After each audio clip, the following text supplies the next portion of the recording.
नमस्कार पालको. आरटी प्रवेश प्रक्रिया 2024-25 मध्ये दुसरा टप्पा म्हणजेच विद्यार्थी नोंदणीचे शेवटचे 3 दिवस शिल्लक आहेत. मग सर्व पालकांना विनंती आहे की वेळ न घालवता तुम्ही आपला फॉर्म सबमिट करून घ्यावा.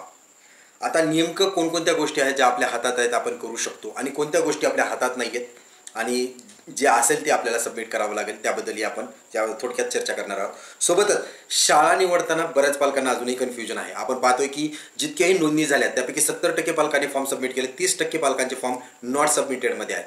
आणि त्याचे वेगवेगळे कारणं आहेत की म्हणजे शाळा निवडण्यामध्ये कन्फ्युजन आहे. 1 किलोमीटरमध्ये जास्त शाळा दिसत आहेत, 1 ते 3 किलोमीटरमध्ये जास्त दिसत आहेत. मग कोणत्या निवडल्या पाहिजेत, आपण जास्त निवडल्या तर नको ती शाळा लागेल का, तर तेही आपण या व्हिडिओच्या माध्यमातून दूर करणार आहोत.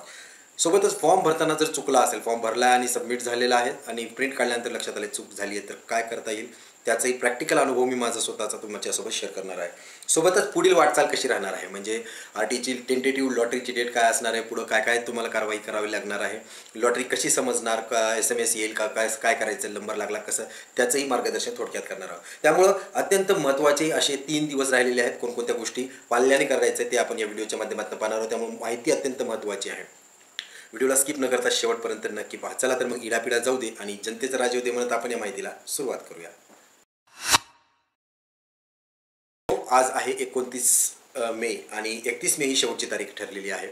ज्या प्रमाणात फॉर्म्स आलेले आहेत म्हणजे असा उत्स्फूर्त प्रतिसाद RTEला मिळालेला आहे मागच्या वर्षीच्या तुलनेत आणि वेबसाईटही कुठलीच तांत्रिक अडचण नसताना जो काही लोड पहिल्या 3 दिवस होता त्यामध्ये ही वेबसाईट व्यवस्थित सुरळीत चालली आणि येणाऱ्या 3 दिवसातही आता लोड फार कमी झालेला आहे.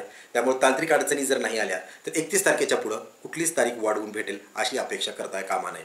त्यामुळं माझी सर्व पालकांना विनंती आहे की जर तुम्ही आणखीनही फॉर्म भरला नसेल तर नक्कीच फॉर्म सबमिट करून टाका. जर तुम्ही भरला नसेल तर भरून घ्या आणि ज्यांनी फॉर्म भरलेला आहे फक्त सबमिट नाही केलं आणि काही कन्फ्युजन्स आहेत तर आपण थोड्या वेळातच ते कन्फ्युजनला दूर करूया आणि लवकरात लवकर माझी पालकांना विनंती आहे फॉर्म सबमिट करून घ्या.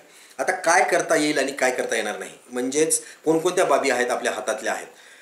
फॉर एक्झाम्पल बऱ्याच पालकांचे मला मेसेजेस आलेले आहेत की आमच्याकडे अजूनही इन्कम सर्टिफिकेट नाही आहे, आपण ओपन कॅटेगरीमध्ये आहोत पण इन्कम सर्टिफिकेट नाही आहे. काळजी नसावी, तुम्ही जे काही इन्कम तिथे टाकणार आहे म्हणजे 70,000, 80,000, 1,00,000 त्याच इन्कम आकड्याचं इन्कम सर्टिफिकेट तुम्हाला काढून घेणं गरजेचं आहे. बऱ्याच पालकांचा असाही संभ्रम आहे की आमचा आणखी जन्माचा दाखलाच नाही आहे किंवा असेही पालक आहेत की त्यांचा जन्माचा दाखला हस्तलिखित आहे. तर त्यांना काय करायचं आहे, तुम्हाला करायचं काय आहे की आता जन्माचा दाखला तसा तरी 1 दिवसात भेटतो, परंतु जरी नाही झाला त्याचं जे काही आधार कार्ड असेल किंवा जे काही करेक्ट नेम स्पेलिंग आहे तुम्ही त्याप्रमाणे फॉर्म सबमिट करून टाका. त्याप्रमाणे फॉर्म भरा आणि सबमिट करून टाका आणि काळजी घ्या की लवकरात लवकर तुमचा जन्माचा दाखला महानगरपालिका असो किंवा ग्रामपंचायत असो जिथंही तुमचा जन्म झालेला असेल त्या एरियामधनं तुम्ही काढून घ्या. आणि काढून घेताना दक्षता ही घ्यायची की जे स्पेलिंग नावाचं असेल, पाल्याच्या वडिलाचं असेल किंवा आडनावाचं असेल, जे स्पेलिंग तुम्ही ऑनलाईन ॲप्लिकेशन फॉर्मवरती टाकलं आहे काळजी घ्या की तेच नाव तसंच स्पेलिंग तुमच्या जन्माच्या दाखल्यावरती पण येणार, सोबतच जन्मतारीख पण तीच येणार आहे याची काळजी घ्या. तर या गोष्टी काही आपल्या हातात आहेत. म्हणजे कास्ट सर्टिफिकेट नाही आहे आता पाल्याच्या वडिलाचं तर काळजी करायची गरज नाही आहे. तुम्हाला कास्ट सर्टिफिकेटला अर्ज करता येईल. अर्ज केल्यानंतर ते तुम्हाला 8 ते 10 दिवसात मिळवता येईल आणि जर 8 ते 10 दिवसात तुम्ही मिळवलात तर लवकरात लवकर तुम्ही ते सबमिट करू शकाल. इन्कम सर्टिफिकेट केवळ 2 दिवसात. मी स्वतः सेतू चालक आहे, म्हणजे सेतू सुविधा केंद्र चालक आहे. मी इन्कम्स, कास्ट, आधार या सर्व गोष्टीमध्ये मी स्वतः काम करतो आहे. त्यामुळं इन्कम सर्टिफिकेट तर तुम्हाला 2 दिवसातही प्राप्त होऊ शकतं. तर ह्या गोष्टी आहेत ज्या की आपल्या हातात आहेत. आता कोणती गोष्ट आहे जी आपल्या हातात नाही आहे बघा, ज्यांचं कुणाचं रेंट ॲग्रीमेंट झालेलं नसेल आणि तुम्ही रेंट ॲग्रीमेंट करू पाहताय तर रेंट ॲग्रीमेंट 1-2 दिवसाची गोष्ट नाही आहे, त्याला कमीत कमी आठवडा लागतो. म्हणजे जरी आज तुमचा अंगठा घेतलेला असेल तरी तुमचं लागलीच रेंट ॲग्रीमेंट मिळणार नाही. त्याला एक्झिक्युटेड डेट जी आहे ती 2 ते 4 दिवसानंतरची पडणार आहे आणि फॉर्मची तारीख निघून गेल्यानंतर रेंट ॲग्रीमेंटचा काहीच फायदा होणार नाही. बऱ्याच पालकांना माहिती नसतं की रजिस्टर्ड रेंट ॲग्रीमेंट लागतं. त्यामुळं पहिल्यांदा तुम्ही जे काही सरकारी शाळा दिसत होत्या त्याच्यामध्ये नाराज झाला आणि मग उशिरा कळलं की खाजगी पण शाळा सुरू झाल्यात परंतु अजून रेंट ॲग्रीमेंट केलेलं नाही. तर अशा केसेसमध्ये काहीच करू शकणार नाही आपण, ही आपल्या हातातली गोष्ट नाही आहे. रेंट ॲग्रीमेंटला आता पैसे वाया घालत जाऊ नका, जेणेकरून की वेळ कमी राहिलेला आहे. त्या गोष्टी तुमच्या स्तरावरती जर लवकर होत असतील तर नक्की करून घ्या, परंतु त्याच्या भरोशावर तुम्ही तुमच्या फॉर्मचा विलंब करू नका. आता शाळा निवडताना बरंच कन्फ्युजन आहे. आपण पाहतोय की शाळा निवडताना बऱ्याच पालकांना कन्फ्युजन हे आहे की 1 किलोमीटरच्या मध्ये मला 3 शाळा दिसत आहेत परंतु आम्हाला इच्छुक शाळा एकच आहे. दुसऱ्या 2 पण बऱ्यापैकी आहेत. 1 ते 3 किलोमीटरमध्ये 10 शाळा दाखवत आहेत, त्यातली आम्हाला 1 पण नको आहे. किंवा त्यातल्या 2 शाळा म्हणजे थोडंसं 50-50 चान्सेस आहेत, तर मग आम्हाला 1 किलोमीटरमधल्या 3 आणि 1 ते 3 मधल्या 2 अशा 5 शाळा निवडल्या तर कसं राहील? पण आम्हाला जी इच्छुक शाळा आहे ती 1 किलोमीटरच्या मधली एकच शाळा इच्छुक आहे. पण मग जर एकच शाळा निवडली तर अडचण अशी येईल की आमच्या लॉटरीमध्ये जर त्या शाळेत जर जागा फुल झाल्या तर मग आम्ही लॉटरीमधनं बाहेर येऊ. किंवा 5 शाळा निवडल्या, आम्हाला जी शाळा पाहिजे तीच शाळा न भेटता भलतीच शाळा मिळाली तर, म्हणजे ज्याच्यामध्ये 50% चान्सेस आहेत अशी मिळाली तर, या संभ्रमामध्ये बऱ्याच पालकांनी अजूनही फॉर्म सबमिट केलेले नाही आहेत. त्यांच्यासाठी मार्गदर्शक सूचना अशी आहे की मनावरती किंवा काळजावरती दगड ठेवा.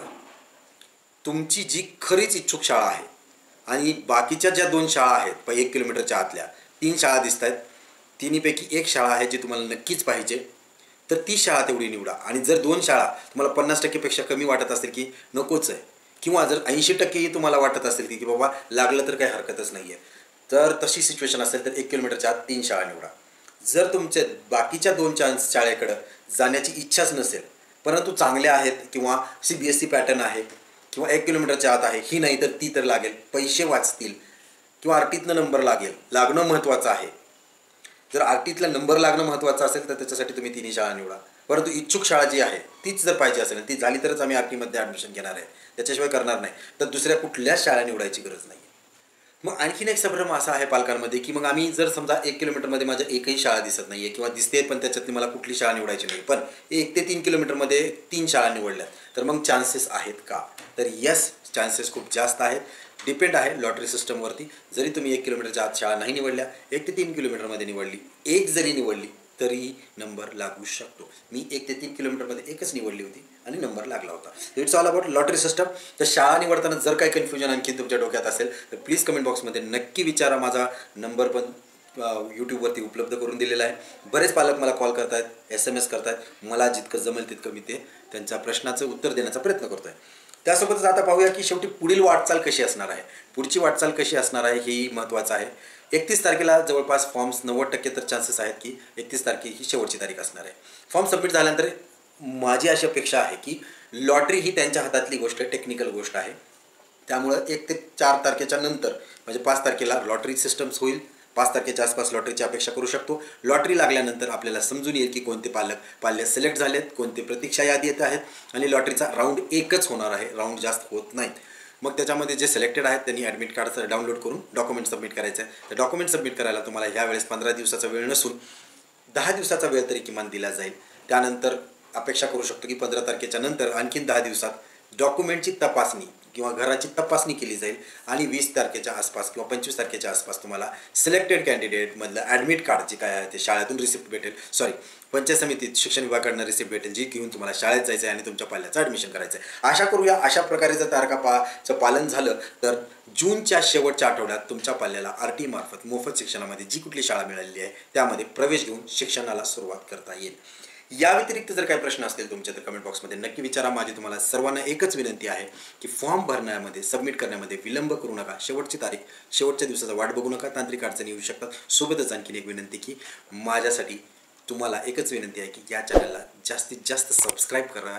कारण मी पाहतो की माझ्या एखाद्या व्हिडिओला जर समजा 5,000 किंवा 10,000 व्ह्यूज असतील तर त्यापैकी सबस्क्रायबर फक्त 3,000 असतात. नॉन सबस्क्रायबर्स म्हणजे जे फक्त येऊन पाहून जातात ते 7,000 असतात. म्हणजे 70% लोक फक्त पाहतात. जर माहिती आवडते आहे, दरवेळेस येत आहे, पाहत आहे, तर विनंती आहे चॅनलला सबस्क्राईब करा, जेणेकरून येणाऱ्या वर्षासाठी येणाऱ्या पाल्यांना सुद्धा मला याच उमेदीनं आणि याच फोर्सने किंवा कॉन्फिडन्सने त्यांना व्हिडिओ करण्यामार्फत मदत करण्यास बळ मिळेल.